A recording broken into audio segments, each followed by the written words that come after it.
The Chronos artifact, an age-old mystery said to command the very threads of time, has long been spoken of in hushed tones.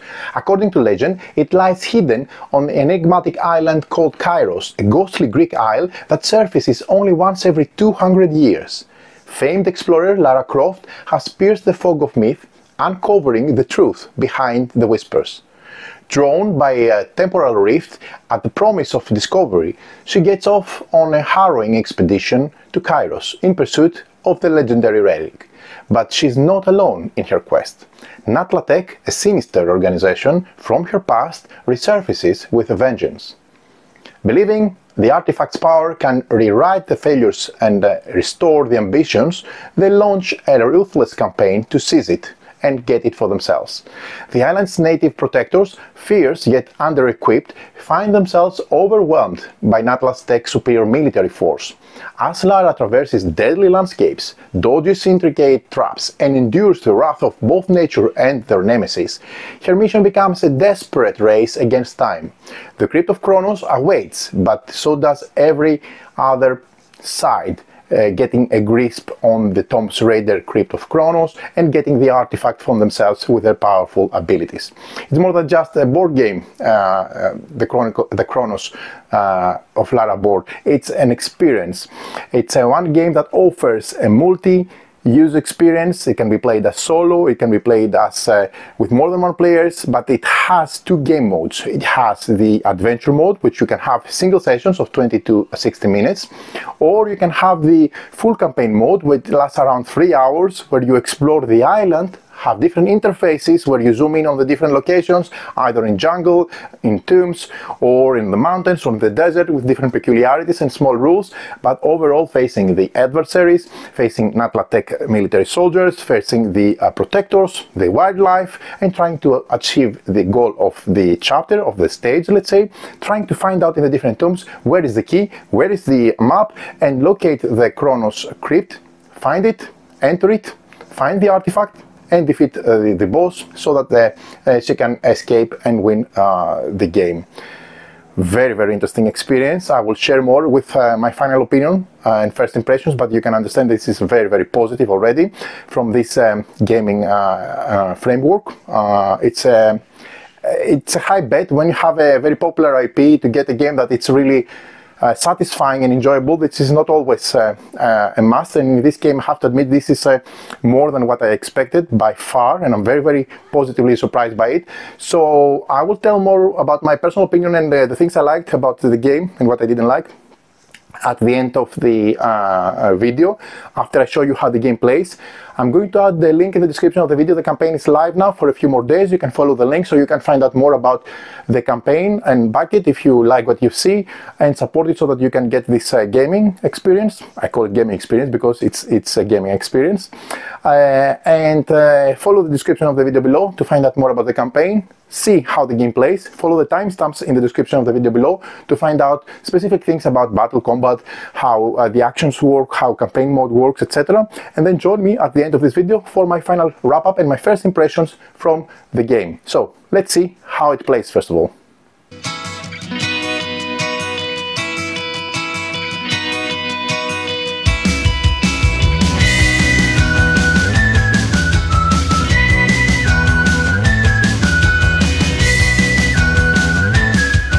The Chronos artifact is an ancient enigma whispered to possess mastery over time itself. Legend holds that it rests within the elusive Kairos, a mysterious Greek island that only appears once every 2 centuries. Renowned adventurer Lara Croft has unraveled the veil of myth. With rift in time beckoning, the seasoned archaeologist embarks on a perilous journey to Kairos, driven by the pursuit of this fabled relic. Yet she's not the only one with the island in her sights. A nefarious organization from her past, Natla Tech, emerges from the shadows, believing the artifact and its influence over time will allow them to rectify their old mistakes and put their plans back on track. The island's indigenous guardians, the protectors, find themselves outmatched by Natla Tech's formidable military operation, facing an onslaught for which they are ill-prepared. Lara must navigate treacherous terrain, evade cunning traps, and confront both the forces of nature and the relentless advance of her adversaries. Her struggle unfolds as a race against time itself, as she searches for the Crypt of Chronos and strives to safeguard it from falling into the clutches of the encroaching Natla Invasion. Game overview. Tomb Raider: The Crypt of Chronos is a single-player adventure game starring Lara Croft. There are two different ways to play. First, the Adventure Book, a structured adventure split into 20 to 60 minutes missions. Secondly, the Island Campaign, a randomized complete campaign lasting around 3 hours. Adventure Book. If this is your first time playing the game, it is recommended starting with the Adventure Book. The rulebook will take you through the mode and the mechanics that apply to both. The Adventure Book is split into chapters, and they are designed to be played one after the other, carrying resources between them as you attempt to reach the end. They can also be played individually, with some optional twists for extra challenges. It is recommended trying these after you have finished the main story. You don't have to play it all in one go, you can save your progress and come back later. And there are details on how to do that later on. Once you're done with the Adventure Book, prepare to take the ultimate challenge with the Island Campaign itself. The end of the rulebook explains how you can delve into the campaign. Now, before doing anything else, let's familiarize ourselves with the game components. First of all, the game comes with 32 double-sided level tiles. This consists of 16 jungle/tomb tiles and 16 mountain/desert tiles. The jungle tiles, they look like that. I have already set up the first challenge so that you can see it in front of you, and we'll use it for explaining the game rules. So this is the jungle, and from the opposite side the tomb. Okay, and the other stack, which of course you see here, has from one side the desert, and these tiles from the other side have the mountain. These are used to set up the different challenges and play the game, so you're not going to be using all of them, of course, and the Adventure Book dictates what to use based on which challenge you're playing. There are a couple of boards. First of all, we have the Lara board. It's this board in front of you.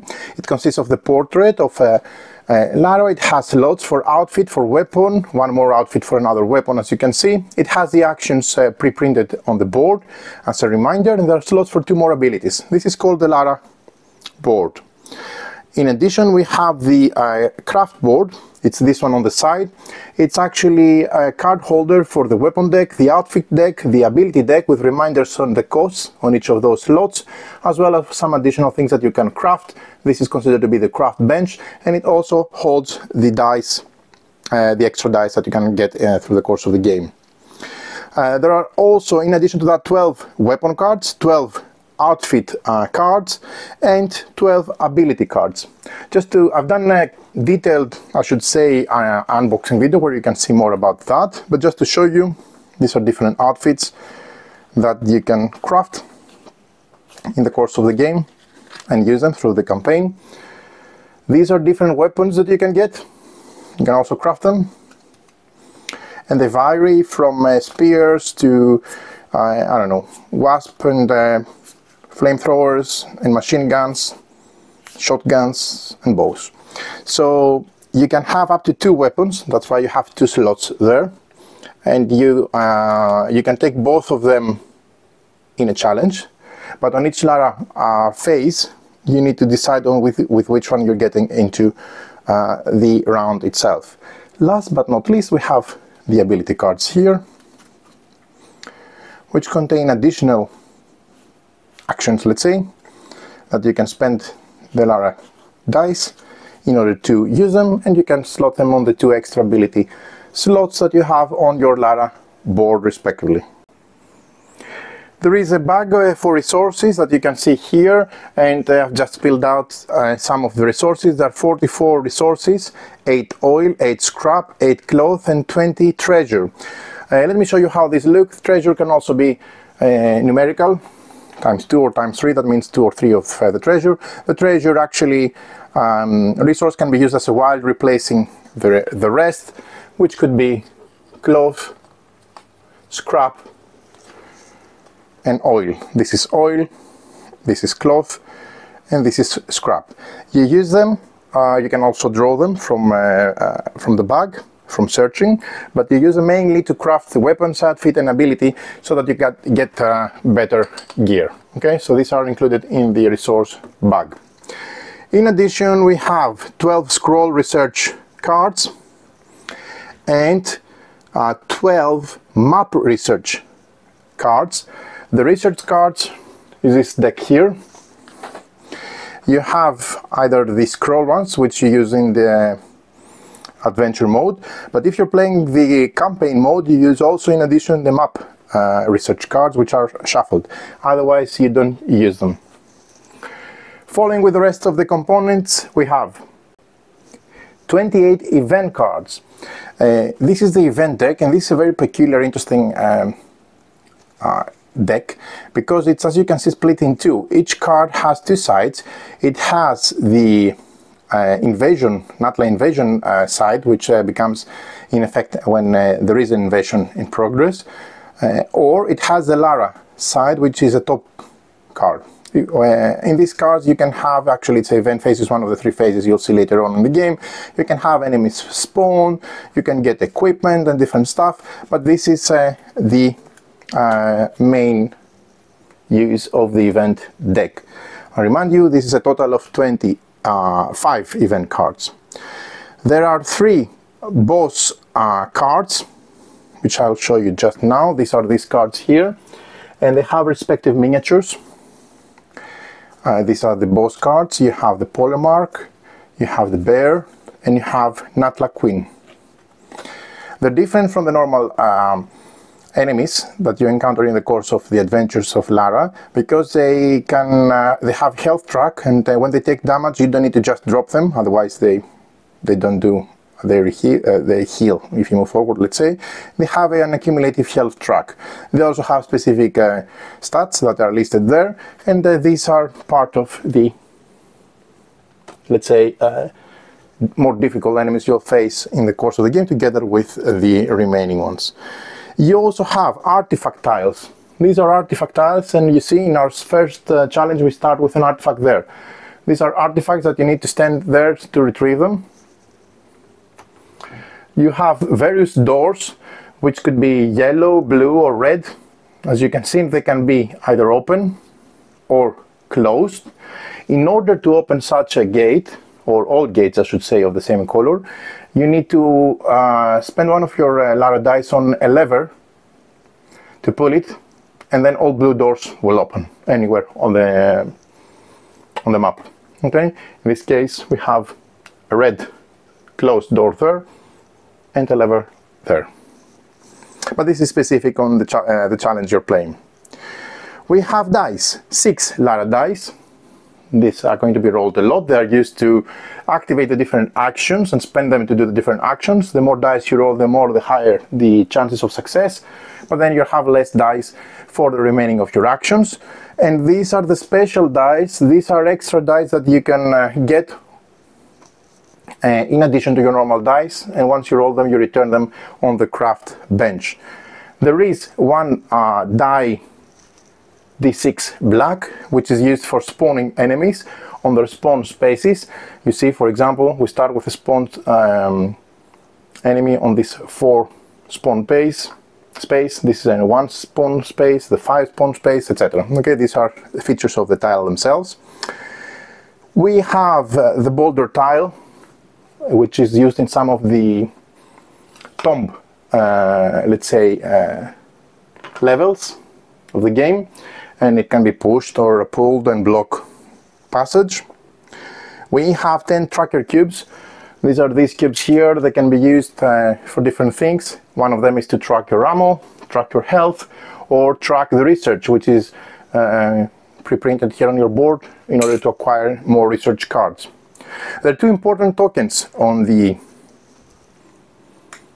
each game. One is this one, which is the sight token, which means you can be either seen, visible, or non-visible, stealth, which is really important in the game. And this is the noise token. The noise token is placed if you perform some actions like, I don't know, firing or doing something, and then it's placed on this spot which initiated the action, typically from Lara, in order to, let's say, draw the attention of the enemies, which they will move towards the noise token if Lara is not already visible. On top of that, we have some additional bits and pieces. I'm just going to mention briefly the components for the campaign, which we're going to describe more in the end of this video. You have the island board here, which is not used in the adventure game. It's used only on the campaign. It's a very interesting mechanic. We have, as I said, the 10 map research cards, which I've shown you before. We have one Lara pin, which is this one, that is being used. There are Natla pins, which are also used in campaign and adventure mode. Here we have the completed or cleared, I should say, tokens. These are these tokens here, and these indicate once you have cleared a location, you're just going to be placing the tick token there. In addition, you have these tomb tokens. These have different things, and I'm going to explain them all once we explain the campaign game. No need to explain them now. And the last thing that I want to mention is we have the decks of the terrain.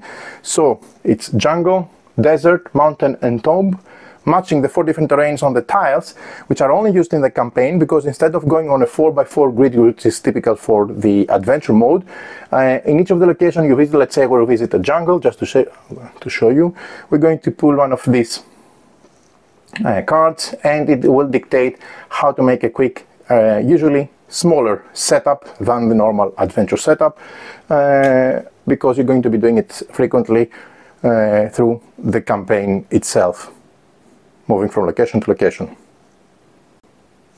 Last but not least, for the campaign, again, we have these Crypt of Chronos cards, which indicate the Crypt of Chronos setup, and it's a randomizer as well, because again the campaign is fully replayable, and this game has a lot of replayability and can be played a lot of times as soon as you completed either an adventure or a campaign itself.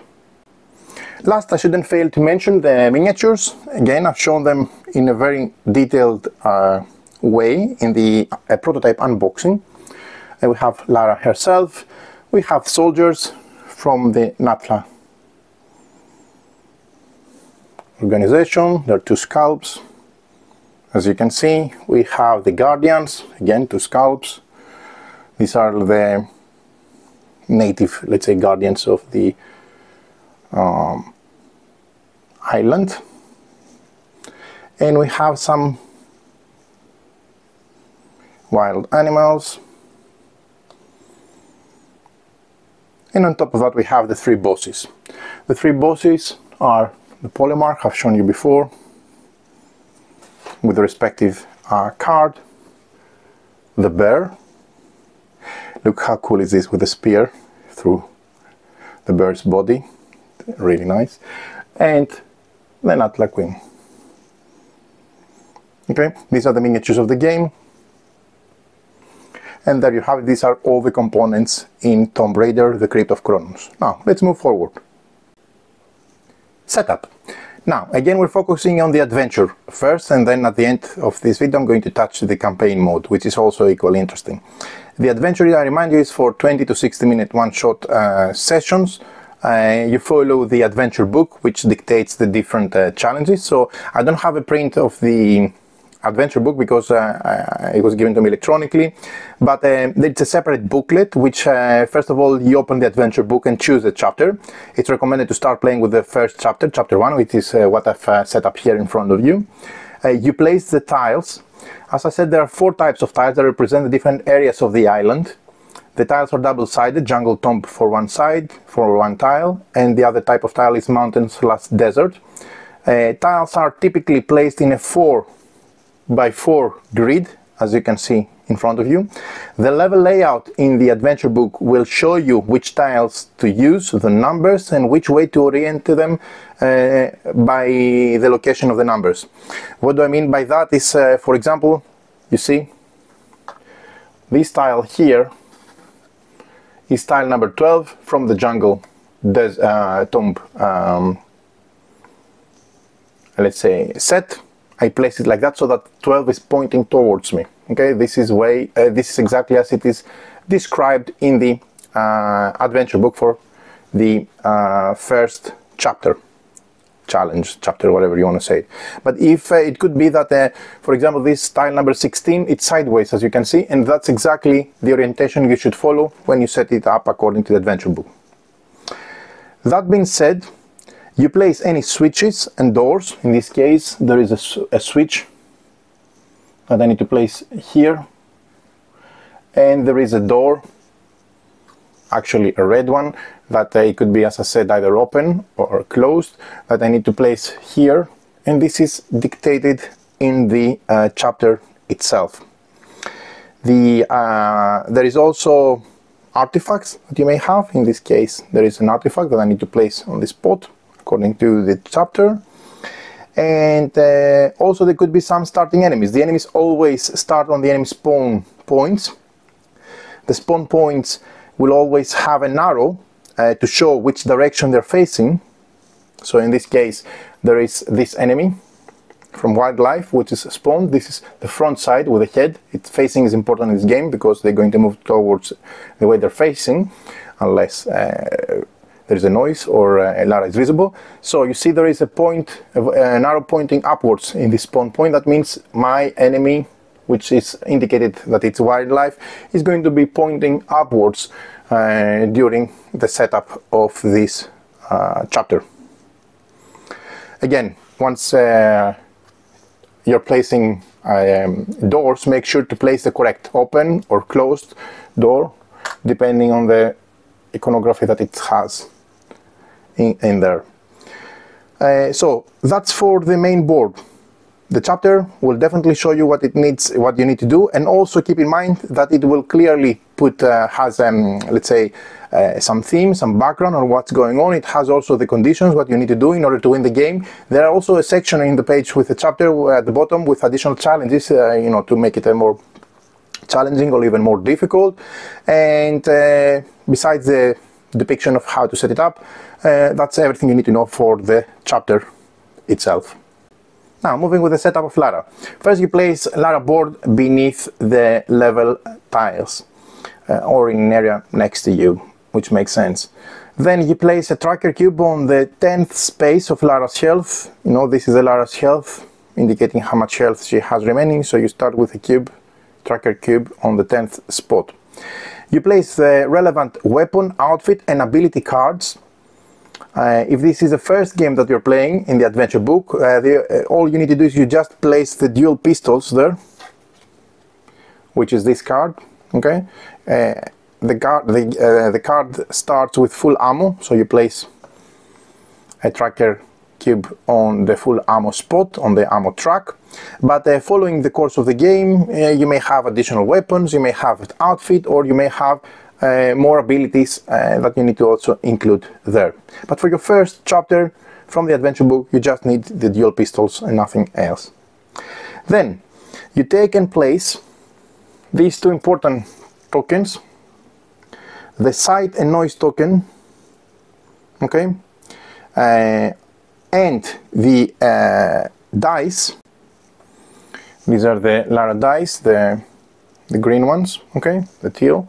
So you place the sight and noise token and the dice next to Lara's board for easy access. Then you shuffle the event deck, as shown you before. You shuffle it and you place it within reach. You keep the event on top, not the invaded on top, the event on top. And you place it within easy reach of everybody. Then you remove from the research deck all the map cards. The map cards are the cards with this illustration, where the papyrus cards are the ones with this illustration. So you need to find all these and remove them, and then they're not going to be used, only used in the campaign. And then once you remove them, you shuffle it and you create a research deck which you place nearby. Then you draw any starting resources and shuffle the rest into the bag and place it within reach of the player. And chapter 1 of the adventure book does not have any starting resources, so nothing to draw for chapter 1. That's it. Then you move to the Lara Craft board, which is this one in front of you. You place the Lara Craft board next to the Lara board. You shuffle the weapon, the outfit, and the ability cards respectively and create decks. And then you place the 6 special dice on the respective slots on the craft bench itself. So there you have it. This is everything you need to do to set up. And once you've done the setup, this is how your play area is going to look. You need to ignore the island, because this is used only in campaign, and the same goes for the additional decks of the terrain. The rest are going to be used as normal. Now let's focus on the game phases. The game has 3 phases each time. You have the Lara phase, the enemy phase, and the event phase. The game continues rotating between 3 phases until you complete all objectives and escape. First of all, you have the Lara phase, you can see here in front of you. This is when you take your turn. You will use your 6 Lara dice to traverse the board, combat enemies, search for resources and complete objectives. The Lara phase ends once you have used all of your Lara dice and completed any crafting you wish to do, even at the end after using all your dice. Then it's followed by the enemy phase. This is where the enemies take their turn. They will move across the board depending on certain conditions, and if there is a noise, they will investigate where it came from. If you've been spotted, they move towards you. If an enemy is within range of you, before or after they move, and they can see you, then they will attack, of course. Third phase is the event phase. This is when the game takes its turn. Events are triggered on the level around you. Maybe a new enemy has entered, or you have accidentally sprung a trap, or discovered something special. How many events they are depends on if there are enemies on the board or not. If there is at least one enemy at the start of the event phase, then you draw and complete 1 event card. If there are no enemies on the board at the start of the event phase, then you must draw and complete 2 event cards, resolving them in order. And how you win the game, you may ask? Once all the objectives of that level are met, you must then reach the exit, indicated on the chapter itself. Once you have reached the exit, and if there are no enemies on your tile, then you can leave whenever you like within a Lara phase. And how do you lose? The death. If you're playing a series of chapters, losing all of your health will cause you to remove 1 Lara die from the dice pool before continuing. Each time you reach 0 health, this process repeats. Once all of your Lara dice are gone, the game ends, and if there is no way to recover lost dice, it is crucial then to avoid running out of health, as you can imagine, as having fewer dice makes the game increasingly difficult. But if you're playing a single level of challenge, like the one I'm showing you now, you lose as soon as your health reaches 0. Now let's talk about level basics. First of all, let's talk about tiles and spaces. Each tile, as you can see, contains 9 spaces. Let's focus on this tile here. It has 1, 2, 3, 4, 5, 6, 7, 8, 9 spaces. There are types of spaces, and each location in the game includes 3 main types of spaces. You can have low spaces, like these ones. These are low spaces, means they're low in elevation. These spaces are the standard spaces found throughout the game. 1, 2, 3, even that one, this one. These are low spaces. In this case, they also have jungle art, because they belong to the jungle tomb set. It could be high spaces, like this one. Spaces like these are elevated, meaning you must climb up or down to access them. Moving between a low space and a high space, from here, a low space, to here, a high space, you need to spend 2 movement points, and vice versa. This applies to both you and the enemies. Elevation differences have several impact on gameplay. For instance, you can shoot down from high spaces to low spaces, but you cannot shoot up from low spaces to high spaces. Similarly, enemy vision follows the same rule. These mechanics will be explained in greater detail later, but for the moment it's enough to note that for your reference. The third type of space is the block. In this case, this space, that space, and that space. The art on the block space may differ if you are playing on a jungle tile setting, or a mountain setting, or a desert setting, or even the tomb setting. But in any case, you will see how a block looks like. Block spaces are impassable areas that you cannot walk over or attack through. However, be cautious, as enemies can still see you through them, so they don't restrict visibility. Now, another detail to note. When high spaces are adjacent to each other, like this and that, keep in mind that you can even across different tiles. In this case, this high space belongs to the top tile and this high space belongs to the bottom tile. You can move between them as if they were directly connected. So moving from here to here just costs one movement. But again, moving from here to here, climbing down, costs two movement spaces. Now, on top of that, we can have all sorts of different additional tokens. Now, switches and doors. For example, let's focus on this door here. This is a closed door. Doors are typically red or blue with two states, open and closed. The level layout indicates the default state of each door for that level, if it starts, for example, open or closed. When you activate a switch of a matching color, like in this case, this is a red door, so you have a matching switch of the same color. So let's say I activated this level switch, the red one. What happens is you flip and you open every door of that color to its opposite state, open to closed or closed to open accordingly. So let's say I wanted to move downwards toward the bottom. I need first to go here to activate the switch, and then all the red doors will flip to open.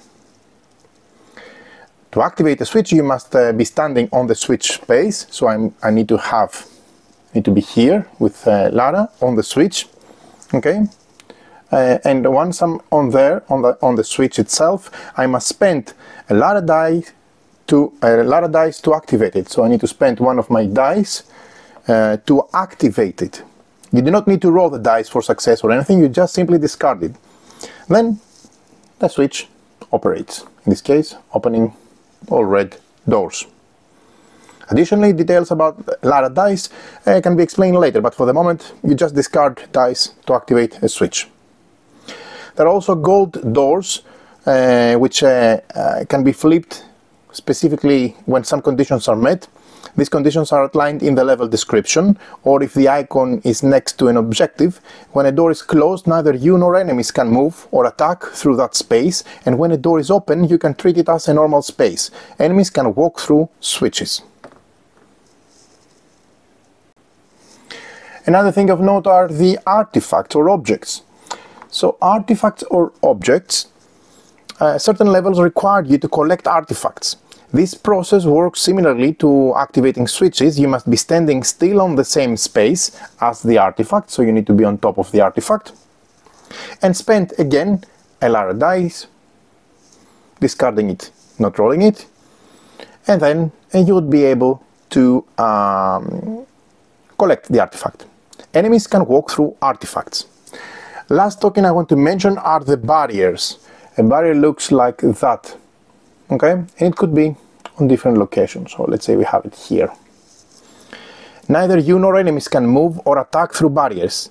They can be destroyed using your melee attack or weapons, but the damage must be done in a single action. Each has a set health value which is detailed in the level instructions. And then you know how much damage you need to inflict in order to destroy it. Now, last thing on the map we need to highlight are these spawn maps. They have, this black skull and some pips, in this case 2. Enemies spawn at number spawn points. We'll explain how spawning enemies works later on. For the moment you shared everything you need to know about the level basics. Now let's focus on the Lara phase. First of all, we have Lara board you see in front of you here. The Lara board contains your 6 standard actions. Your health over there, and spaces to equip 1 outfit and 2 weapons over there. In addition, there are slots for 2 abilities. Now let's talk about Lara dice, which are here.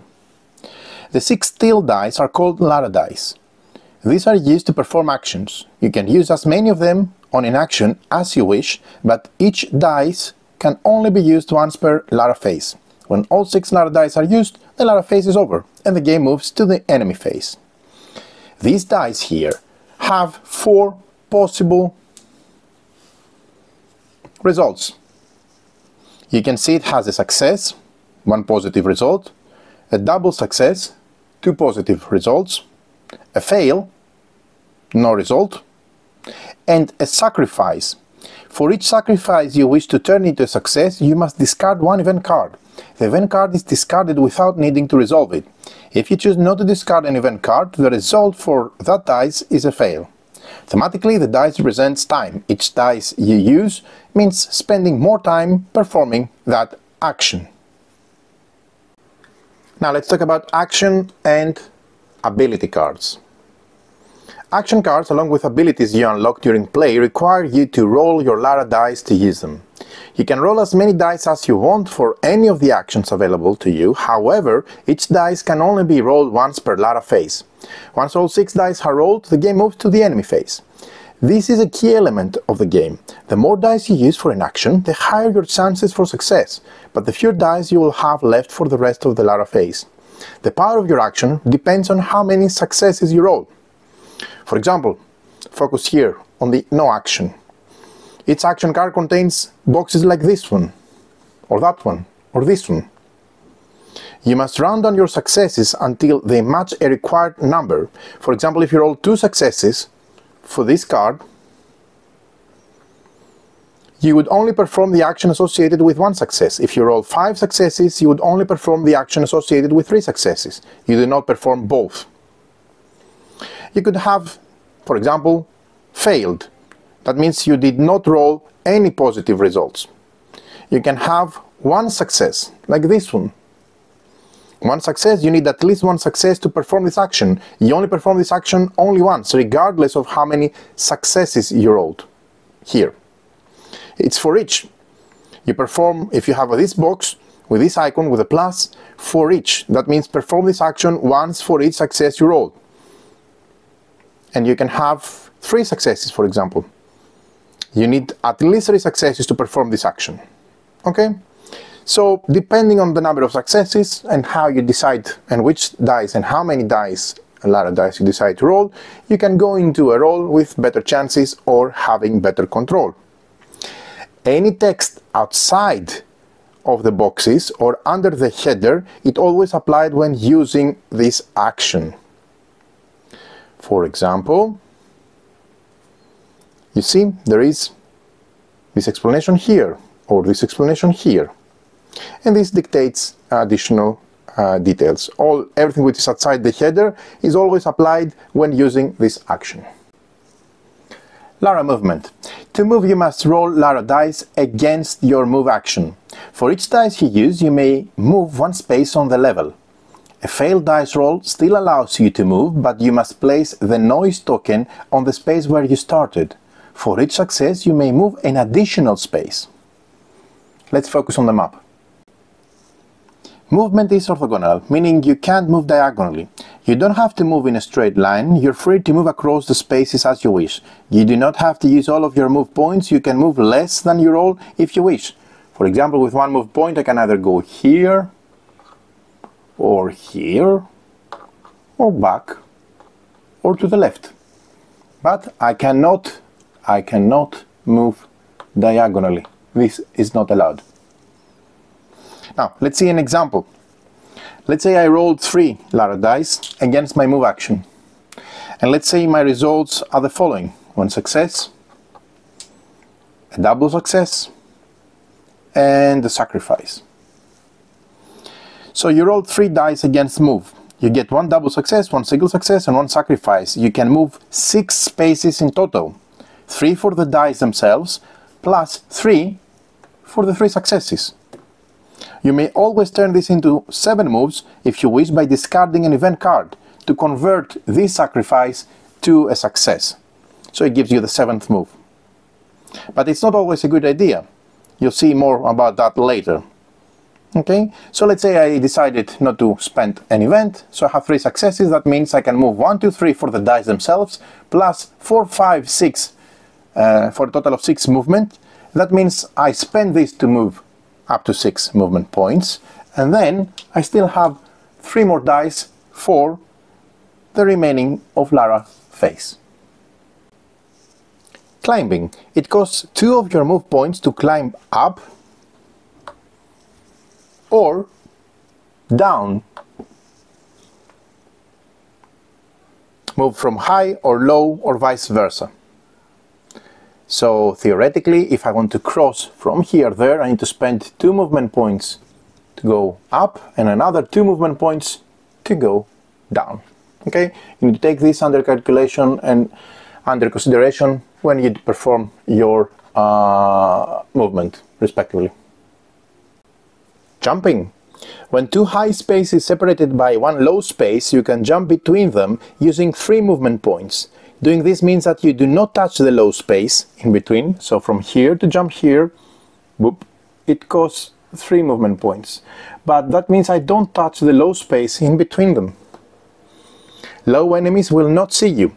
You can jump over enemies on the low space, but you can't jump over a block space or a locked door.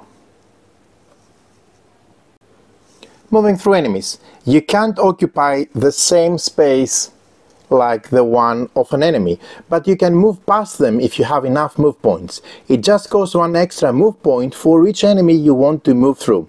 For example, to move to the 2 spaces in this example in front of you, you will need to spend 3 movement points.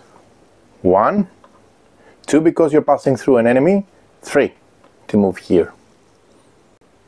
So let's say we have 6 movement points. I'm going to move 1, 2, 3, 4, 5, 6. That's a legit movement. Noise.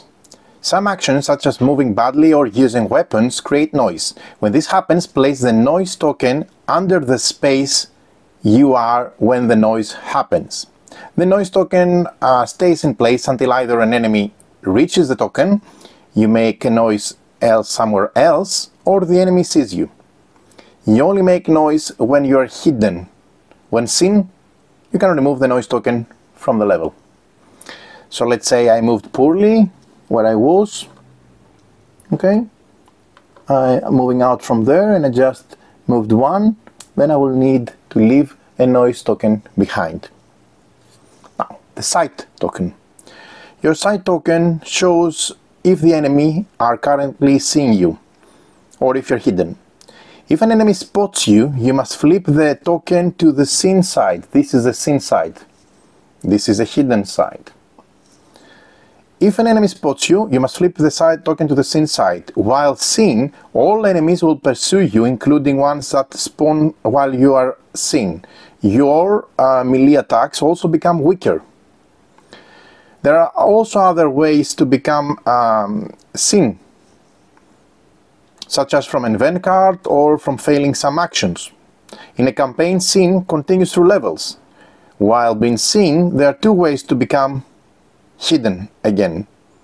If there are no enemies on the board at the end of the event phase, or by using the hide action so that you can become hidden again. Hide. If you are being spotted, you can attempt to hide from the enemy. If you roll no successes, then you must discard an event card as you have failed to hide, and this is shown here. If you roll at least 1 success, but fewer than 3, then you can either re-roll again but with 1 fewer dice, that dice still counts as used in this phase, which reduces your chances of hiding, or you can choose to take the loss and perform no action, but you do not lose an event card for this. If you roll 3 or more successes, you may flip your side token to hidden. So let's say for the case of an example, we were seen, so that was our state, and we rolled 4 dice, and these dice were 2 successes and 2 fail. That means that we rolled 4 dice, but we only got 2 successes. And this is not enough to hide, but it is enough to perform 1 success action. You re-roll with 1 fewer dice, and let's say that once we re-roll, we get 3 successes in the new result, somehow like that. Then in this case you now have rolled 3 successes. You make sure that you flip your dice to hidden, and then you spend these dice together with the rest. Just make sure that you are not within the enemy's line of sight when you perform the hide action, otherwise you will be instantly being seen again, so it will be pointless. Let's talk now about resources and crafting. This is linked with this action here, the search. Search allows you to draw random resources from a bag, either 1 or 3 depending on your result. Remember, results are rounded down, so if you roll 2 successes you only draw 1 resource. You're not allowed to look into the bag when drawing resources, and you can only search once per Lara phase. Again, once per Lara phase. The resources are 4 types included in the bag. First of all, you have oil, then you have scrap, then you have cloth, and then you have treasure. Resources are placed next to your Lara board, and they can be used to craft equipment on the craft bench. There is no limit on how much you can hold or how long you can keep them. Most resources, oil, scrap, cloth, and standard treasure, return to the bag after use. The treasure, which is this one, it's a wild resource and it can be used to substitute any other resource at any time. We also have the multi treasure, tokens like that from the bag. Treasure with a number is called multi-treasure and counts as multiple units of a single resource. For example, this 3 treasure can count as 3 oil, but it cannot be split between 2 oil and 1 scrap. Excess treasure spent is wasted and you do not get change. Unlike other resources, multi-treasure, which is the one again with a number, is removed from the game after use and does not go back into the bag. The craft bench, which is this area over here. The craft bench details are included on the bench itself, on the board itself, and it shows what you can craft and what resource it requires. You can craft at any time during the Lara phase, even after using all of your Lara dice. First of all, you see here you can craft ammo, which has the bullet icon. You use 1 scrap, again this is a scrap, and 1 oil, so 1 scrap and 1 oil, to craft ammo.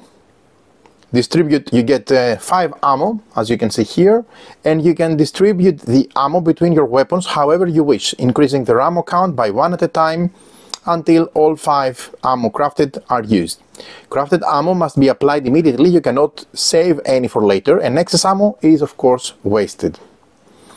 Then there is the health, which is what you can also do here. You can craft health using 1 cloth and 1 oil, as indicated here on the board. You can craft a health kit.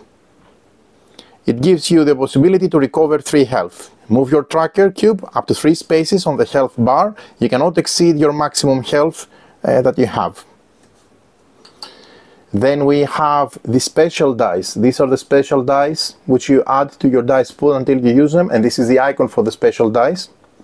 We have 6 of them, and in order to craft them you need to spend 1 cloth and 1 scrap. These are the special dice that give you, when spending 1 cloth and 1 scrap, you get 2 special dice, as shown here. Keep in mind that you add these to your dice pool. You may then use them during the Lara phase as if they were extra Lara dice. Unlike Lara dice, special dice are discarded after use. You return them to the craft board and you don't have to use them straight away. They can be saved for later phases or even later chapters. Here also we have the upgrades. Upgrades, weapons, outfits and abilities.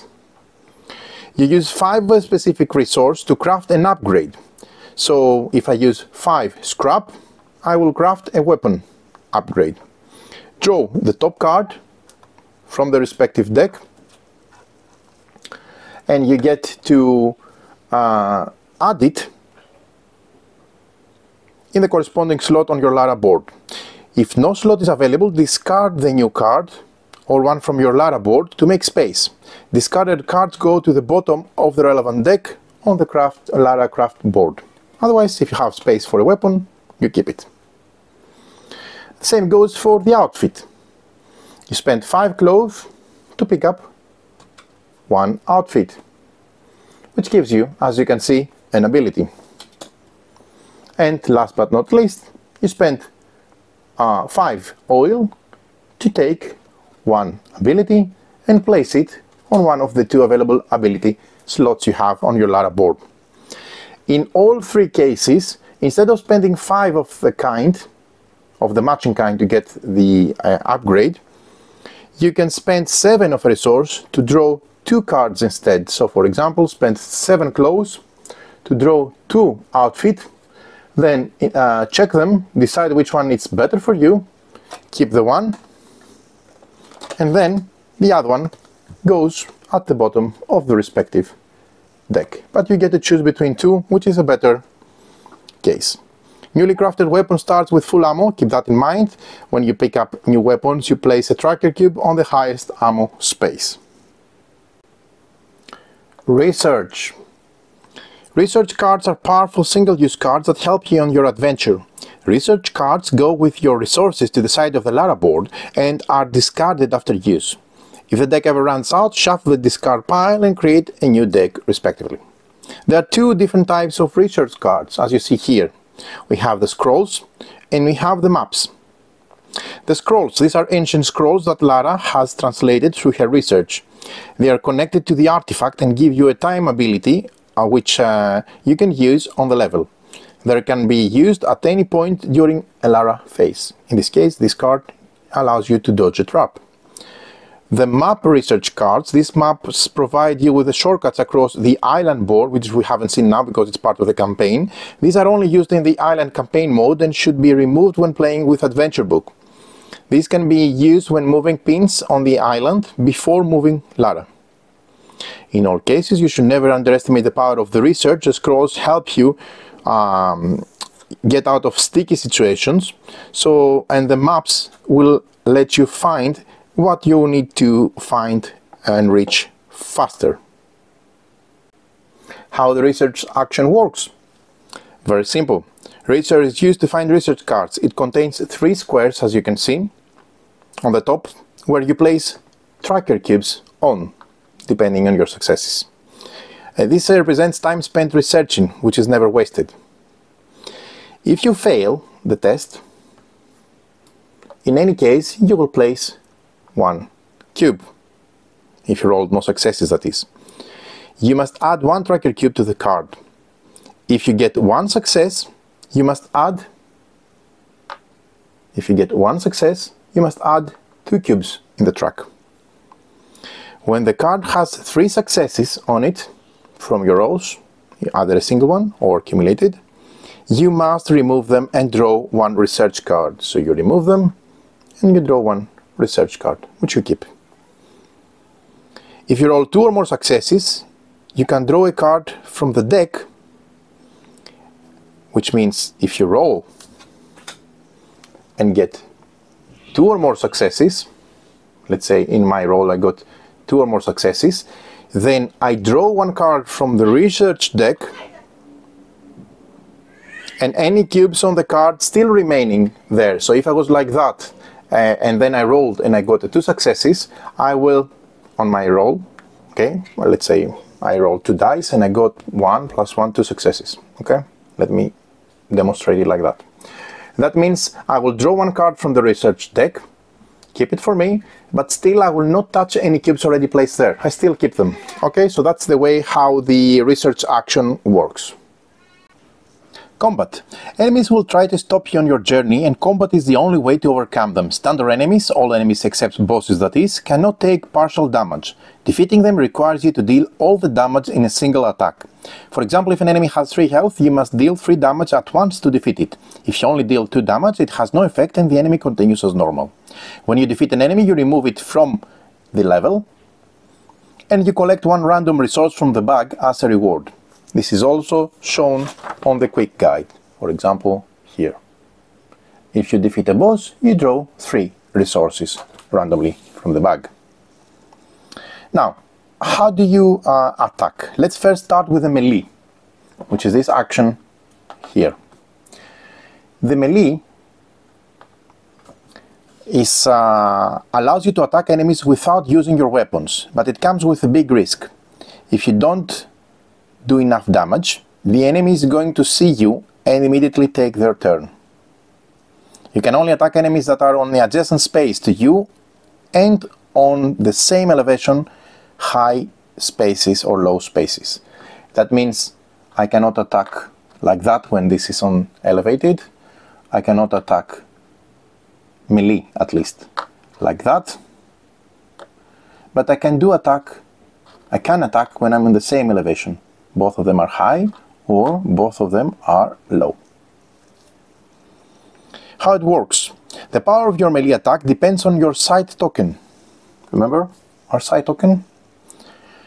If you're seen, each success you roll deals only 1 damage. And you see it here.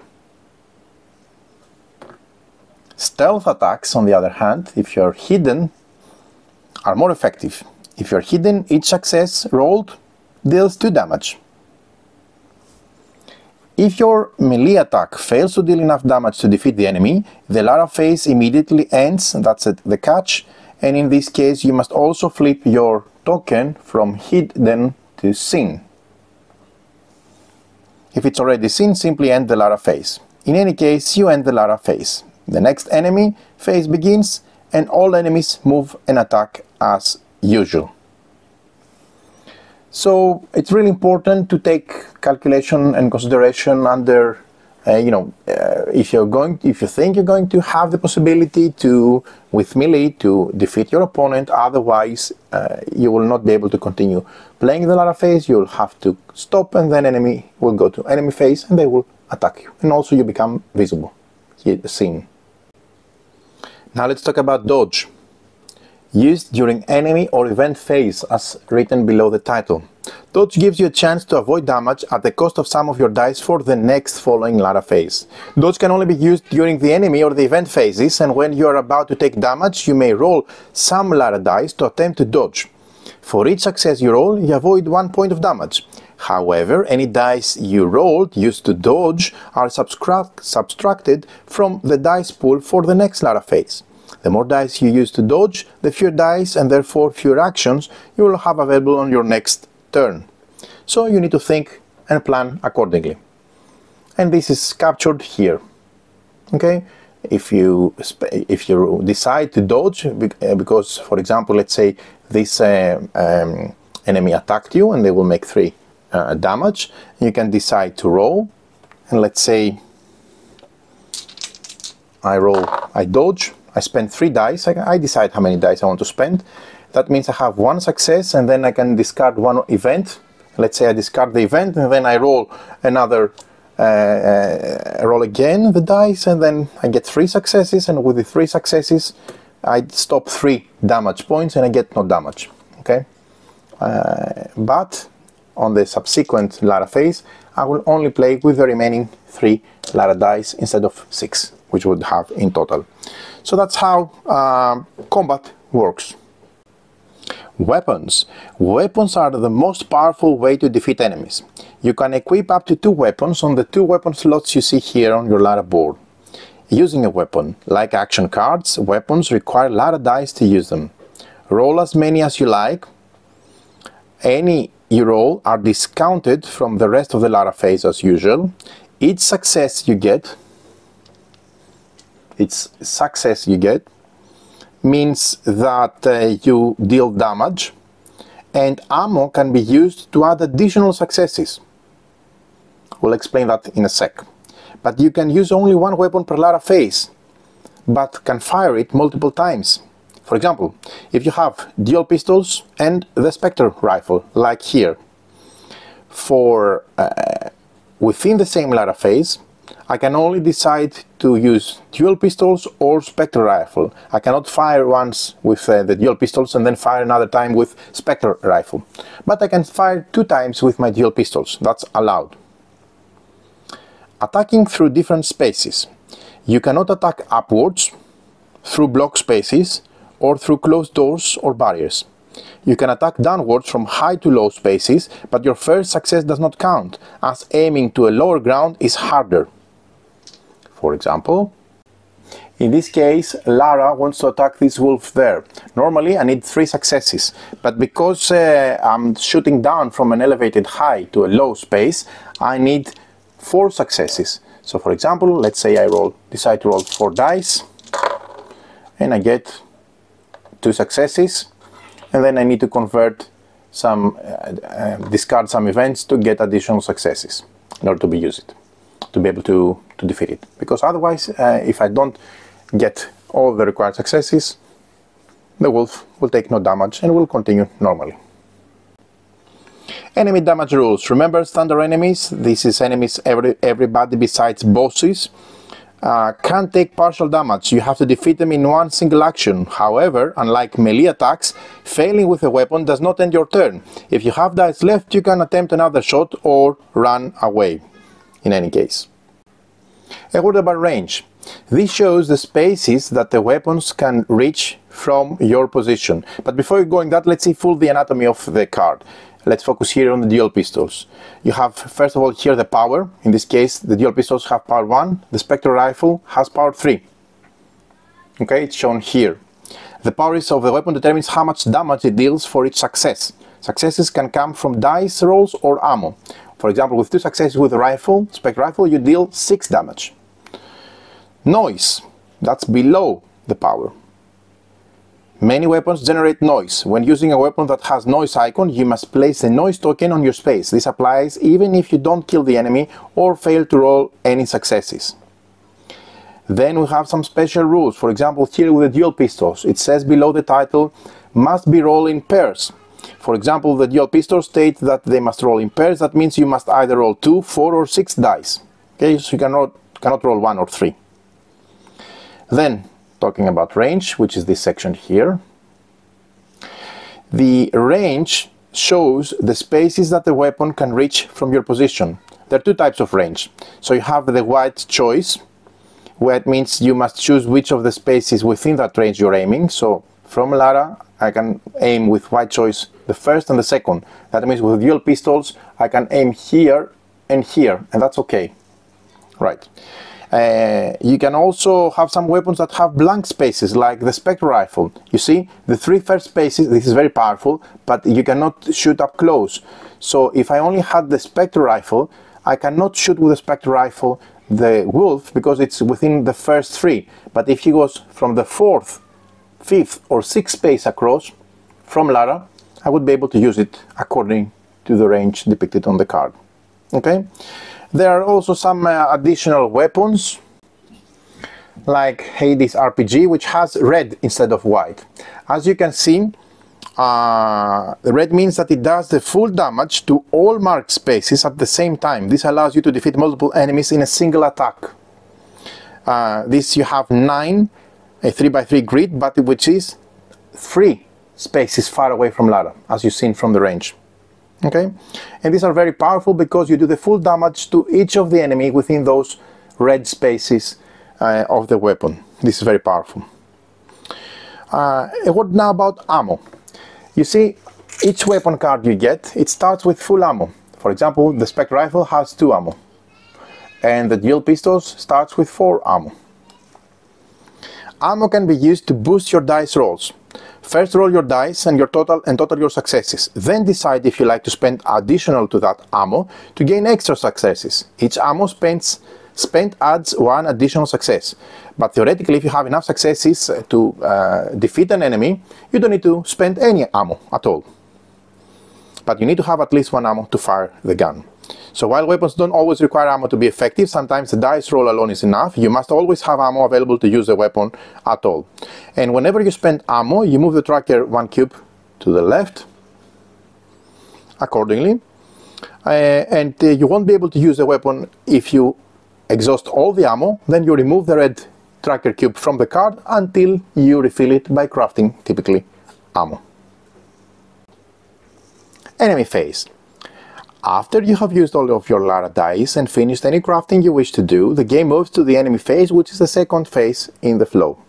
Enemies will move and then attack if they can. Let's see first the enemy turn order. The leftmost enemy on the level moves first, with turns proceeding from left to right. If two enemies are on the same column, the turn order is determined from top to bottom.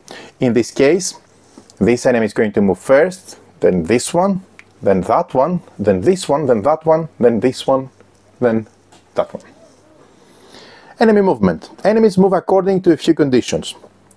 First of all, let's see the status. Seen.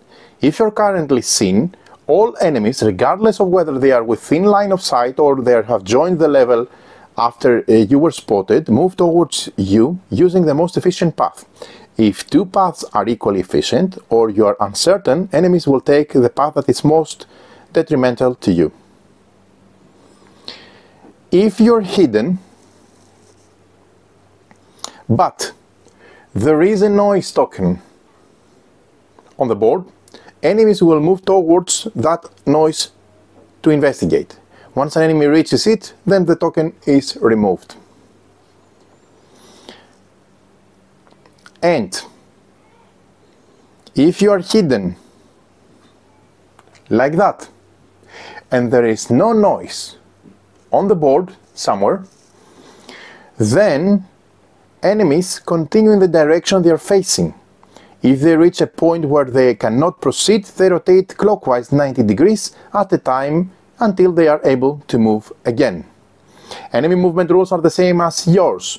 They can climb up or down at the cost of 2 movement points. They can occupy the same space as you or other enemies, but they can't occupy the same space like you, but they can pass each other at the cost of 1 movement point. Enemies will always move when they can, unless they are adjacent to you already. If they have 1 move point left and they have reached point where they can need to climb, then instead they rotate clockwise until they can move. And then the enemy attacks. So, for example, again we have the stats of the enemies. You see, these are the wildlife. They move 4. The protectors, they move 3, and Natla Tech moves 5. Okay, this is their health, this is the power, the damage they do, and this is the range. Everything is on the enemy attributes. That being said, I'm just going to focus with one of the movements. Let's say Lara is somewhere on the board. Okay, now we have a lot of enemies, but ignore them because I'm within line of sight. Okay, so ignore all the enemies. Let's say Lara is here. And let's say that's the only enemy on the board, the wolf, which is facing this direction. Now, the wolf, as you can see, it moves wildlife, whether it's a wolf or anything else, it moves 4. That means if I'm not seen and there is no noise, it will move towards the direction it's facing for 4. That means 1, 2, 3, 4. Okay? If they reach a barrier and they cannot move, they will move 90 degrees and then continue moving. But let's say there was an obstacle here as well. Okay, let's say there was a barrier here as well. So they were here, they would move 1, 2, 3, then clockwise again, and then 4. That's very, very simple. Okay, this is how movement works. Now, as I said, each enemy has stats for range and power. Range determines how many spaces in front of them the attack hits. Power indicates how much damage the enemy attack deals. At any point during the enemy phase, if the enemy is within range and you are seen, it will attack you. Enemies can attack through other enemies, but their power is reduced by 1 for each enemy they are attacking through. Like you, enemies can attack downhill but not uphill. If the enemy attacks downhill, its power is reduced by 1. Now, a word about line of sight. I know I have too many minis, but just focus on one for the moment. So let's take this out. Okay, and let's see. We have only this wolf and nothing else. And let's take also Lara somewhere far away. So focus on only this. Enemies can see during both the Lara and the enemy phases. If an enemy sees you during either phases, you must immediately flip your sight token from hidden to seen. All enemies and bosses share the same line of sight rules. They can see 3 spaces wide and 6 spaces long, starting from the space they occupy and extending in the direction they're facing. That means this wolf sees 1, 2, 3, so let me show it like that. Let me put some dice. So it shows 1, 2, 3, and this line extends for 6 spaces. So 3, 3, 3, 3, 3, until it reaches 6 and 3. 1, 2, 3, 4, 5, 6. So if I would make an area where this single enemy is watching, that would be ahead of it, here, here, here, and here. So 3 columns of 6 in front of them. Okay. That being said, be careful. Sorry, not 6 of them, including themselves, the space that they're sitting. So they see here, here, the side, here, here, here, and this repeats for 6. I don't have more dice, but let's say I'm just placing dice to show you the area of line of sight. So 1, 2, 3, 4, 5, 6, 5, 6, 5, 6. So this is the area they see. Okay, so they don't see this, that, and that. Okay, let me correct myself. Okay, that being said, that means that even though it can see 1 step to the left and 1 step to the right, it's facing towards that. It cannot see back behind the miniatures. So they cannot see on the side. And you need to be taking this under advantage as much as possible, because then you can move accordingly. So they see 3 spaces wide and 6 spaces long, starting from the space they occupy and extending in the direction they're facing. They cannot see behind themselves. They cannot see through closed doors or barriers. Enemies can only see spaces that are not obstructed. If they're on a low space, then a high space, a boulder, a barrier, or a closed door will obstruct their vision. Enemies cannot see down, but they can see. They can see down, but they cannot see up. And when on a high space, they can see other high objects, spaces within their line of sight, but not behind those. They still cannot see behind barriers or closed doors, even if those tokens are on low spaces. So that being said, what I'm trying to say is, again, forget about all the miniatures and let's focus on the single one. If the single one is sitting here, this wolf can see here, there, 2, 3, but they cannot see here or here. They can see here 4, 5, 6. So this area is hidden from them. These areas are high and are hidden from them. Okay. Likewise, the same happens with barriers, boulders, and closed doors. So if you have this door here, that means this enemy would only see 1, 2, 3, 4, 5, 6, 7, 8, 9. Not up, not here, not behind. Okay. This is how line of sight works for the game. The event phase. Once all enemies have moved and attacked if they can, the event phase begins. During this phase, something happens on the level, and it could be an enemy spawning, a trap being triggered, or something beneficial happening. During the event phase, you must resolve event cards. If there are at least 1 enemy on the level, on the board, that means at the start of the event phase, you must draw and resolve 1 event card. If there are no enemies on the level at the start of the event phase, you must draw 2 event cards and resolve them in order. Now, let's focus a bit on the event cards. Okay, as you've seen, event cards have 2 sides. They have the Lara side, which is the top, and they have the Natla side, which is the bottom.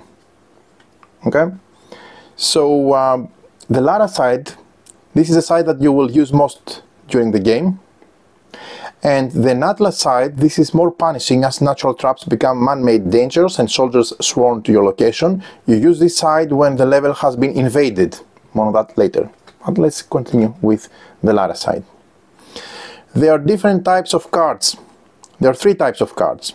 So we have the enemy spawn. In this case, a new enemy enters the level. The icon shows the type. This is a protector. That's a protector. Okay, but it can show Natla soldier or wildlife. Okay, depending on the icon here. So you have enemy spawning. Then what you do is for each enemy spawn, you take the die, the black die, this one, you will roll it, and depending on the result, let's say the result was 5, you will spawn that type of enemy on that spot facing the arrow, in this case facing upwards, because the arrow is facing upwards. Okay, this is how it works. Now keep in mind that during this spawning, if the spawn space is unavailable, occupied or missing, then you must add 1 to the dice roll. So if I was to spawn one and it was occupied, 5 plus 1, 6. I would look for the 6th spawning spot and place it there. And keep in mind that the numbers loop. After 6 it resets to 1, 2, 3, etc. If for any reason you are unable to spawn the enemy, if you have run out of that enemy, then discard the event card and draw the next one. So that's the first type of card. But again, you can have a spawn with a different type of enemy. This is wildlife, okay? So you spawn wildlife. Now, the second type of card is the helpful. The helpful, like this one, some cards marked with a plus before their name, like this one, plus a resource. Or it could be, for example, plus special dice. Okay? These are called helpful cards. They provide resources or dice that help you in the game. However, after drawing one of that, you must choose either to use it or ignore it. When you choose to use it, one of these cards, it must be removed from the deck for the remainder of the game. If it is removed, if it is used, then I take the 2 resources from the bag and I remove it. I do not discard it so that it will be reshuffled. Okay, it's removed from the game. Also keep in mind that when helpful cards are removed, the event deck shrinks, meaning in future it will run out faster.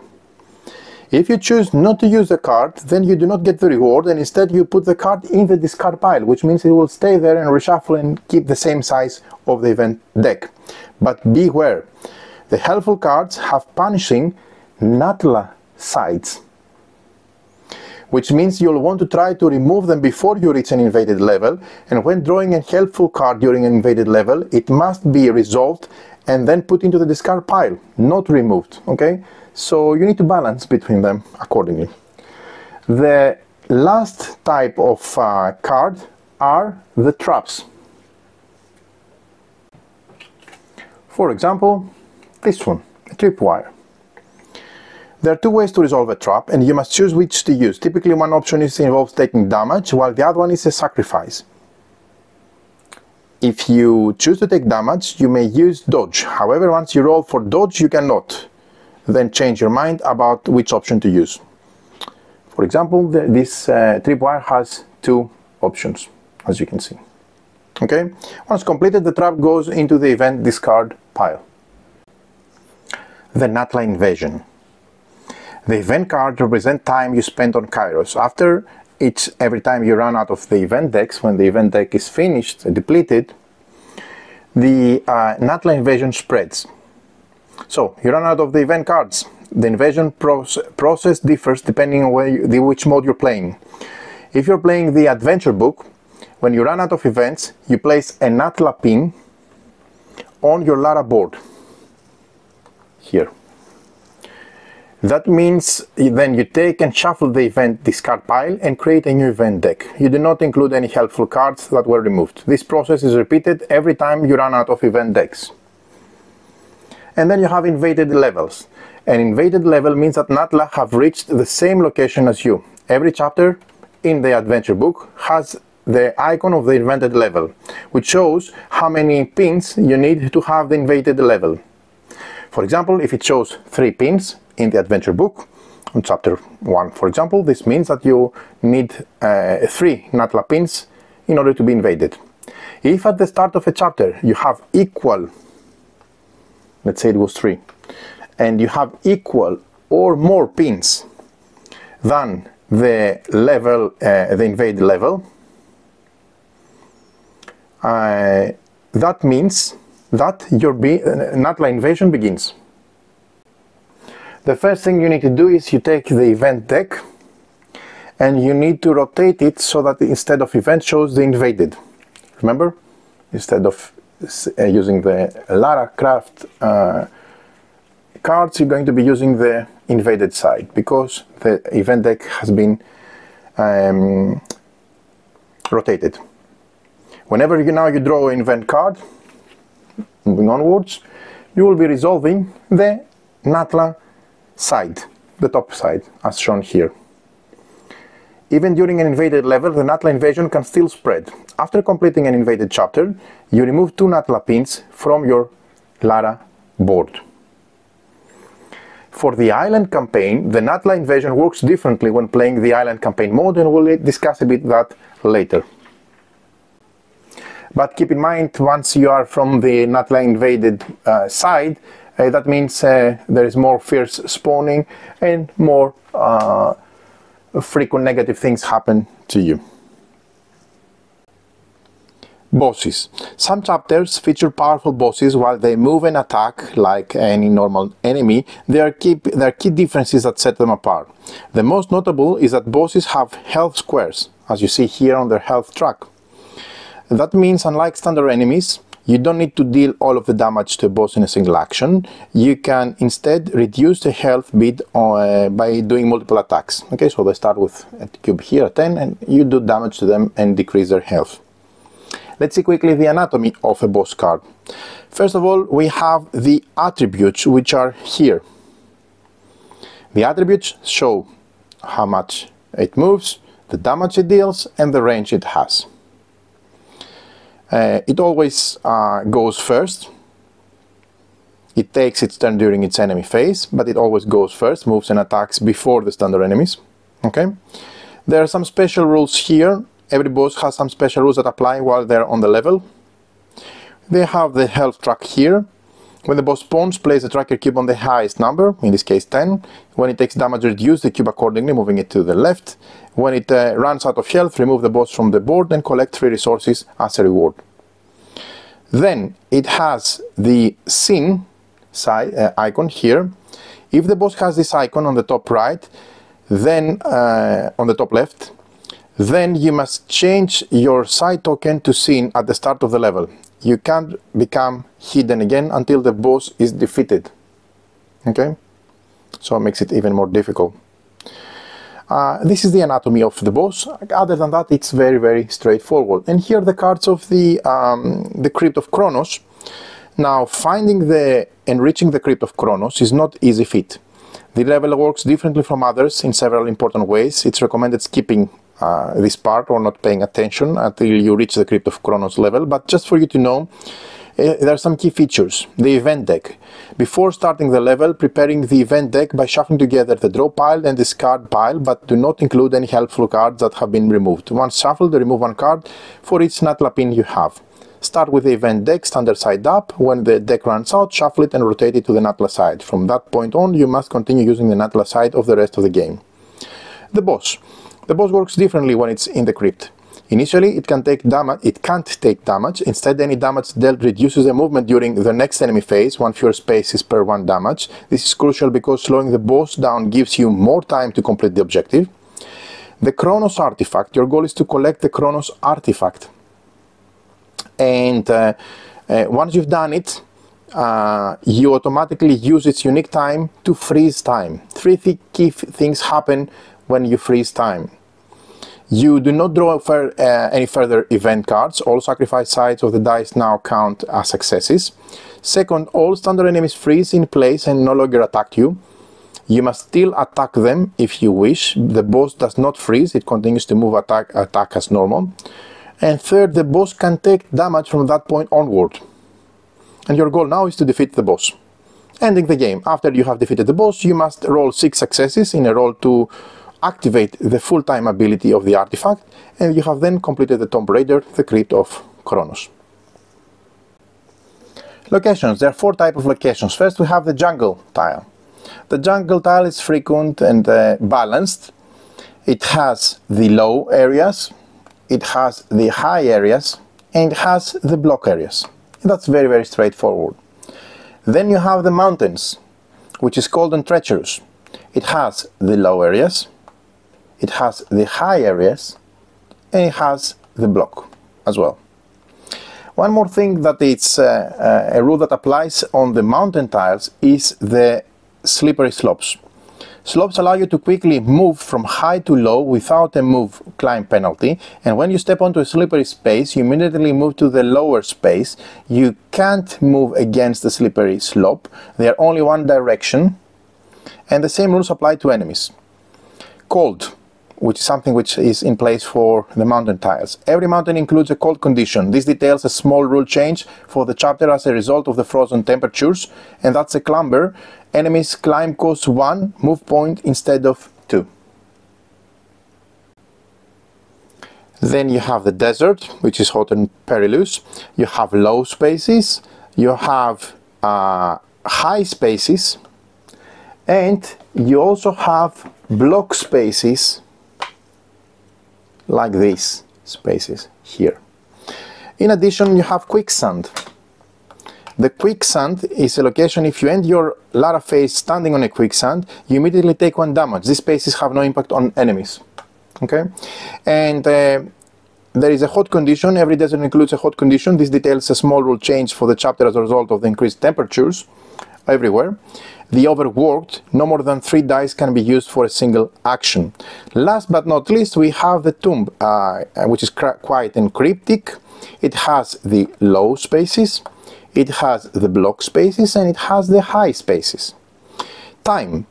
Tombs are where the artifact's impact on time is the strongest. Each tomb has a time condition for the chapter that assists you, and you also have the boulder that you can find it in tomb settings. Some tombs contain a boulder. The boulder can't move to block high spaces, but it can be pushed around on the low ones. This is pushed simply by walking into it, and can be pulled and can only be moved 1 away from the direction you're walking into it.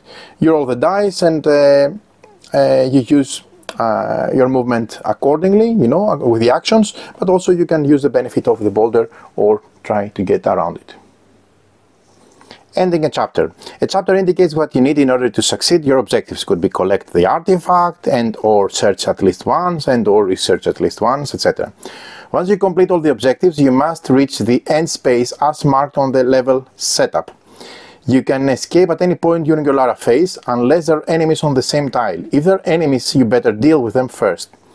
If you're on the end space and it's clear, but still have enemies remaining, Lara dies. It might be worth performing the search or research action before escaping. After escaping, you collect your reward and proceed to the next page of the adventure book. All resources cards on your side and your side token status carry over to the next mission. You can also save your progress. At the end of a chapter, you can save your progress and return your adventure to adventure later. Here's how to do it. You make a note of your ammo, health, counts, chapter number, and side status. You place your weapons, abilities, outfit, research cards, and resources into the save box. You place the event discard pile face up on the top of the draw pile, so you know where to continue from where you returned. And you place any removed event and spent multi-treasure away from the others inside the game box. There are checkpoints. Some chapters have checkpoints. These are specific points where you can restart your journey if you fail later. For example, if you fail on chapter 10, you can restart from the latest checkpoint, chapter 8. To do so, you must reset the game and take the starting resources and cards according to the checkpoint information. Typically, these will be fewer items that you have earned if you have started from chapter 1. However, as the helpful event cards and multi-use treasures are now reset, and you'll be able to rebuild faster. There are also challenges included in the adventure book. Each chapter has 2 optional challenges at the bottom. They are played as individual missions. You don't play them as a series like the main missions. Each will outline a starting setup and special rules. Your goal is to complete all of the objectives, the same ones as the chapter, as well as any additional objectives listed in the challenge. If the challenge does not list something, for example, if there are no weapons listed, then you start with none. The Natla Invasion works differently for individual missions. When you run out of cards for the first time, you instantly become invaded. You rotate the event deck. Failure also works differently in challenges. If your health reaches 0, the mission is over and you must restart. And last thing to mention before we go to the campaign mode is the multiplayer modes. Tomb Raider: The Crypt of Chronos is designed around solo play, but just because Lara is alone, that doesn't mean that you cannot play with more players. Here are a few ways you can play together. You pass the controller. Players take turns controlling Lara. One player takes the Lara dice and complete all 3 phases on a turn. At the end of the event phase, they pass the Lara dice to the next player and they control the Lara for their turn.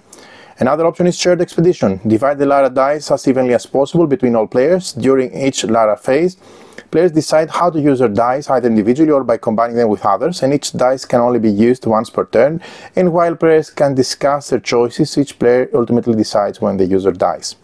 And the last option is Lara versus Natla. One player controls Lara and the other controls the enemies.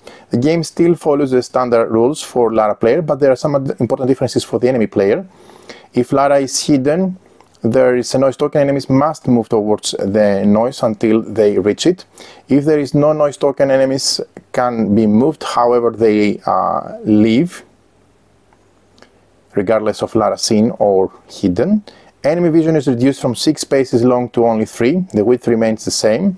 And last, during the event phase, enemy players draw 1 event card per player, minimum to 2, and pick up which one to use. The unused ones go to the bottom of the deck. It's helpful cards are drawn, it must be the one selected. So there you have it. This is everything you need to know on the adventure mode. Island campaign mode.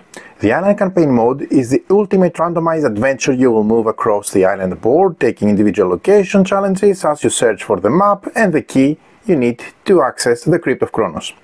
There's some setup changes. You follow the Lara and craft board steps from the main setup instructions that we described before. For step 6, you only need to equip the dual pistols, nothing else to begin with. That's all you need to start with. And from step 9, you do not remove the map research cards we have removed for the adventure. We keep them in there, in the research deck. Then we have the initial setup for the island. We place the island board next to the Lara board. We make sure to leave space to build levels later. The levels will be built over there. The island board is made up of spaces, hexagons connected with paths, as you can see. And there are paths connecting them. Maybe I can show you up close how they look like. Okay. That being said, you place the location decks, you shuffle the 4 location decks and place them under or above the island board. So you have jungle, desert, mountain and tomb. And there are symbols there, as you can see. Then you draw a crypt card randomly. You shuffle the crypt cards and draw one randomly, keeping it face down, placing it somewhere on the table, so you will not see what's on the crypt card. You just place it next to the table somewhere. Then you shuffle the boss cards and you draw one randomly and place them face down. Actually, you don't take one, you take all the bosses, you shuffle them and you place them as a face down deck somewhere close by. Okay, so you will keep them face down next to you.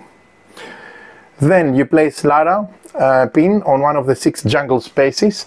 This is Lara pin, and the jungle spaces are those here. You place her on one of those spaces. Let's place her there. This is where you're going to start your adventure. It's your choice which one you start on.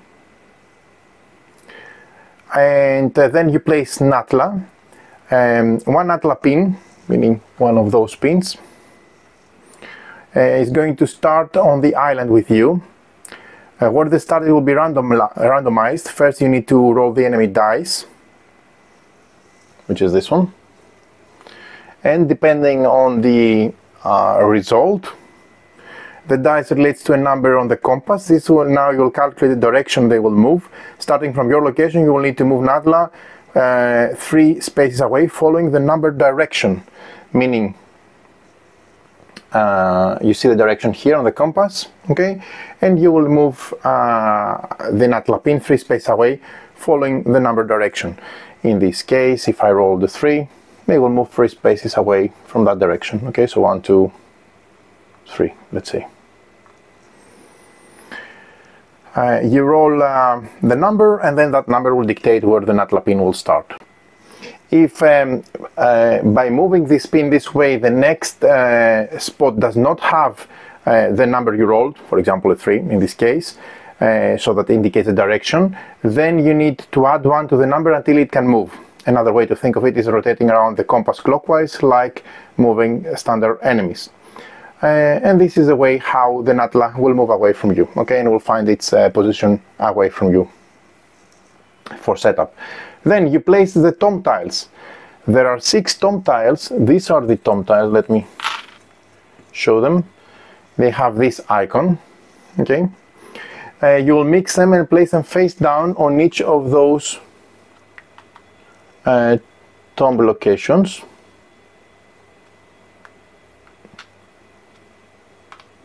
Each of those 6 will have one of those tokens face down. You must not know which is where, okay? Now the objective hidden somewhere on this island in the Crypt of Chronos. To access it, you're going to need 2 things. The map, which is, I was very lucky, this one. This is the map to the crypt's location, okay? You need the key. Okay, this is not the key. This is not the key. But this is the key. The key you need to access the crypt's location, okay? And these 2, as you have just seen, these 2 are within those 6 tomb tokens on your board. Your objective is to explore the tombs, collect the maps and the key, and then complete the crypt, okay? The island board and the location cards. The board is comprised of 4 types of spaces matching the 4 types of location in the game. During the campaign you will move between spaces, completing levels one at a time as you search for tombs. You do not have to complete every space on the island. You must instead learn about the island, plan your path and try to avoid growing Natla Invasion. Each location type has a deck of location cards. These cards, like the spaces, the pages in the adventure book, they contain layout of level information. These levels are typically shorter than the 4x4. They don't use all 16 level tiles of the same type, okay? And once setup is complete, you will be able to begin. You draw, for example, a jungle, okay? Because we are on the jungle, we'll draw a jungle card from the jungle deck, and we will set up the level tiles accordingly, okay? This is the location, the find, special rules, the objective and the reward, and this is how you're going to set up the level. You play the level then as you would with the adventure book. The rules are the same. You complete the objectives, reach the exit, escape as long as there are no enemies on your tile, and when you complete a location, after you have completed a location, you will be placing one of those complete tokens on top of that space on the island, which is this. And then next, what happens is you and Natla will move on the island board. First, for the Lara island move, you can follow any path, any of the paths connected to the space where you were before. So for example, I can come here, okay, following the paths. In the early part of the game, this means only moving one space. Later, you will likely need to move through spaces you have already completed. You must discard one event card for each completed space you want to move through. What about the Natla island move? After you move Lara, you must then move every Natla pin on the island, and this works in a similar way as it did during setup. You roll the enemy dice and use a compass to move the Natla pin 3 pins spaces, the Natla pin 3 spaces, and then you remember if there is no path from where the number is, you must keep adding 1. You need to repeat this process for each of the Natla pins on the board, because you'll have more than 1 pins moving forward.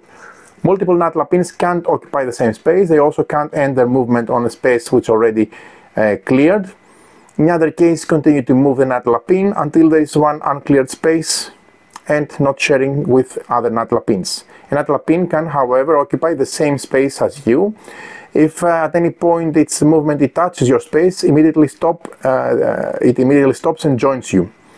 Event cards and Natla Invasion. Aside from the island board, the other big change on the island campaign mode is how the event cards and Natla Invasion works.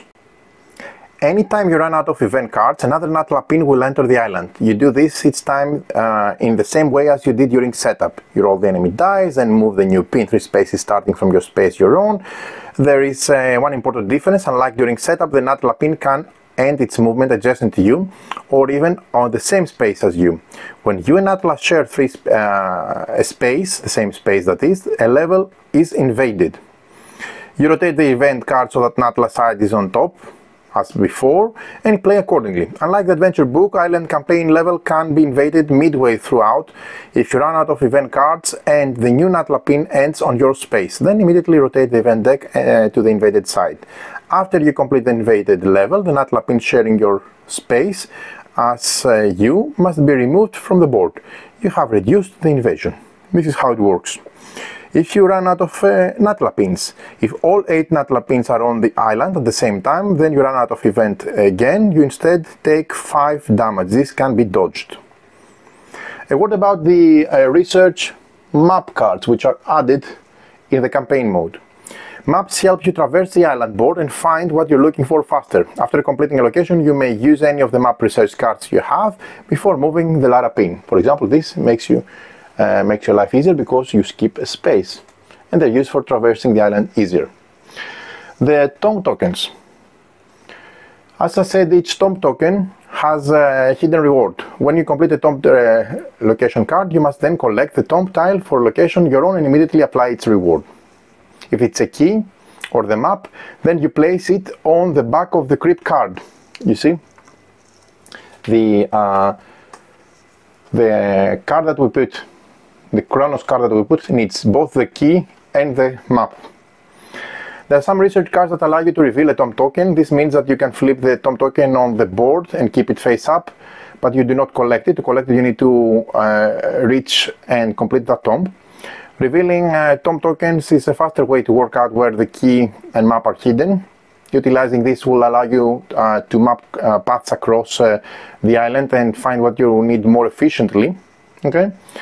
But you need again both the key and the map in order to find and enter the Crypt of Chronos. So keep that in mind. You need them found on tombs.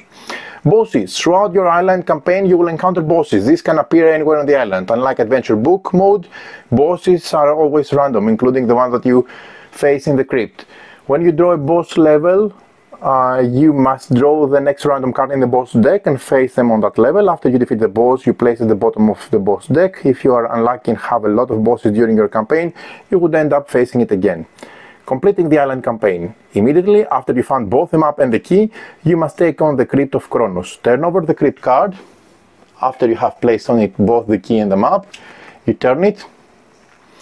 And then this is the layout that you need to complete for the crypt.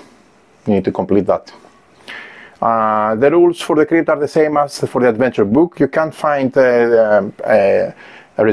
similar things between the two. They work in the same way. You can set up the event card by removing one card for each Natla pin. You can harm the boss after you have collected the Chronos artifact and so on. Once you have completed the crypt, congratulations, you have won successfully the Natla Invasion and secured the island for another 200 years. So there you go. This is how the Crypt of Chronos works. Tomb Raider, the Crypt of Chronos, and this is how the campaign works. It's very interesting. It gives you a much more full experience, also the exploration on the board with the challenges and the multiple levels you need to play. And there you have it. This is everything you need to know on how to play Tomb Raider, the Crypt of Chronos. Now, join me back up for my final opinion. So there you have it. This is Tomb Raider, the Crypt of Chronos. This is a game that I really enjoyed, and I have to be very frank and open from the beginning of my final impressions. I'm really looking forward to get the final production of this game on my table. It's a game that it's one of those prototypes that you are not happy to see them leaving your table because you want to play more, but I'm hoping that this is going to be soon on our tables because it's a game that has a lot of fun and has a lot of gameplay. But let's take things from the beginning. If you want quick sessions of 20 to 60 minutes playing single stages, you can play from the adventure book specific chapters, and you have a variety of chapters on different terrain, jungle, mountain, desert or the tomb, and then fight foes, use your dice, manage your actions, be stealthy, be not stealthy in some cases, open levers, jump, surprise, attack, manipulate, take resources, craft things, equip, use, and so on. Everything you would expect if you had in mind Tomb Raider as a video game. You get it in an experience on a single short session. If you want more than that, you can have a fully replayable campaign, which you can play more than one time with different endings, with different ways of going forward, because you have the full island. It's a full-fledged experience, it takes around 3 hours. You move around the island, you need to explore the island, you need to traverse locations through jungle, desert, mountain, and tomb, and then you need to find specific tokens on the map where the tombs lay, and in one of those 6 locations you need to locate the map, the key, and the map to the Crypt of Chronos, which is your final stage. Go there, find the artifact to freeze time, to make the boss vulnerable, to defeat the boss, and then take the win for the game and put the full effect of the artifact in place. And safekeep it for the next 200 years. So this is a game. You know, most games, there are a lot of games that have a campaign, or they claim to have a campaign, which essentially are single sessions, and you just need to play them, you know, in turn. And then if you play them from chapter 1 to chapter 10, then they form, like, you know, in a sequence, like a thematic campaign with, you know, the introduction and the conclusion, etc. This is not the best approach in campaign games, for me at least. This game, it's different in terms of one-shots and different in terms of campaign, and has not just more time and more things to do on the campaign mode, it feels like a campaign. And the fact that it's fully replayable, you can revisit again and again, has high replayability, has different things, because it's just a matter of how the island is going to go, where are you going to move, where the key is going to be, where the map is going to be, and you're playing different sessions, managing your equipment, taking it from one stage to the other, you know, one location to the other, clearing. Then the Natla Invasion becomes more and more and more, and it's like an ongoing, you know, relentless enemy closing in on you, and you need to win before the end scene or the cut scenes, let's say, if you think that as a movie, like I do, or a video game, then that's what you get. I really believe this game is, if we as gamers wanted a tabletop experience from Tomb Raider, this is the most I could expect or get back on my table from a famous, well-known IP. And I'm assuming most of you seeing this video, you love Tomb Raider, you've played the video games, you know what it is about. Even if you haven't played it, you can play this game as a tabletop with if you're from, I don't know, from another planet and you haven't heard Tomb Raider, and you land on our planet and you want to play a board game, that's a great game to start with. But I'm assuming most of us here have already played the video game, or the video games, to be precise. And I believe this not only adds thematic vibes to the game, not only it's going to adds points for all of us who enjoy Tomb Raider, but on its own it has a very robust system, it has very great gameplay. The allocation of the dice and the management of the dice, which you spend you know, to do different actions, is really nice. When you want to be more generous and spend more dice but you have less actions, is important. How you manage your health, how you manage your equipment, when you craft, how you move, the tactical aspects on the map, everything fits well, nicely, with precision, with excellent gaming experience, rewarding, thematic, and with high joy and satisfaction. I was really getting into this game with my expectations low, because I've seen previous games of IPs, even that included, which were not fun at all. This one is fun. This is one that is going to be on the top of my shelf, coming on my table a lot, being shared with friends, being played as single sessions, being played as campaign. It's fantastic.